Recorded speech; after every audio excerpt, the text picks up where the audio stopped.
certainly can. Well, Goffin made a pretty good start. He was up 4-3 with a break in the first set, and he showed a lot in the first set. Remember, he was coming off the back of defeating Djokovic the last time they played, so you come in with a little more confidence. And he was creative from the back of the court. He actually was using his inside-out forehand extremely well, but the movement of Novak is just amazing. No moves better in the history of tennis, and when you see him run, I mean, Andy Murray at his best, I thought covered court beautifully, but his anticipation is really good as well. I like this. Tweener to tweener. Oh, is that a tweener squared? Times two. I think, you know, also we talk a lot about the movement, but look at the depth of his shots. He's almost hitting the lines, keeping his opponent 4 or 5 feet behind the baseline, and it's hard for you to attack or do anything with that depth. And Djokovic, you know, he adapts so well. I think he enjoys the hard courts a little bit more, but he really is flexible. And when he does hit with such depth, he can come in, he can sneak into the net, or he can even drop shot. Very good at the net today. 19 of 27 at the net. So when Goffin brought him in, he was able to put him away there too. Yeah, you ladies can tell I'm a little bit grumpy today, right?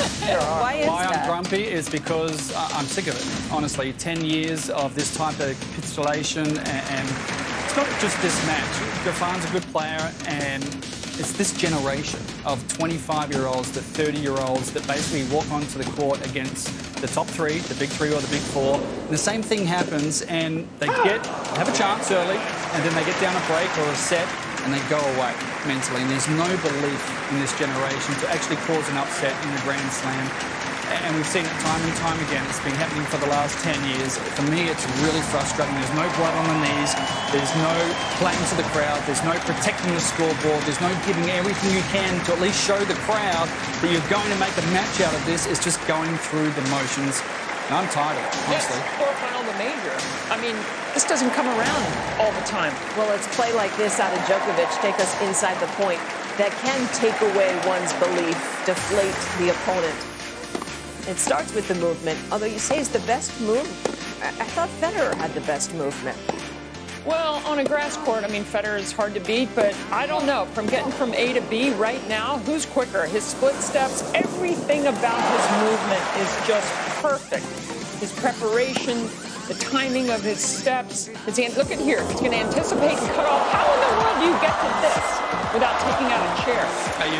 You say a great point there, Pam, because it's not just the straight line speed. It's being able to stop into the corners and get back and recover, but it's also anticipating. And Novak does that beautifully, and he knows when he plays a certain type of shot what the options are for the opponent. Look at the first 2 steps there. He puts his head down like a sprinter, coming out of the box and bang, tracks those balls down. Well, that's the anticipation that we talk, the intangibles that Djokovic has so beautifully. He came into the net 27 times, by the way. But look at that, the topspin backhand placement. Yeah, some are short in the court, a lot are deep, close to sidelines, really varied. There was just everything. There wasn't really anything interesting after 5-4 in the match, but when you're in the quarterfinals, you want it to be easy. But he played within himself. That's all he needed to do, because Goffin just went away after having that 4-3 lead. And that's when the top players go to another level. Yeah, it's not like he's not trying. I know he's trying, but you don't see it. And he's not giving the crowd the impression that he's willing to do everything possible to make a match of it. The score might not be different. He may have lost exactly the same, but my whole point is it's just the same stuff from many of these types of players over the last 10 years. And I would just love to see somebody come out there and walk off the court with blood on the knees. You know, just show everyone that, okay, I know this guy's too good. I got whacked many times in my career where the opponent was too good, but you've got to show something, and this generation doesn't against the big 4. Look at that second serve points won, just 38%. I mean, dominating obviously in every category. To break 7 of the 10 times, obviously Goffin doesn't have a big serve, had nothing to hurt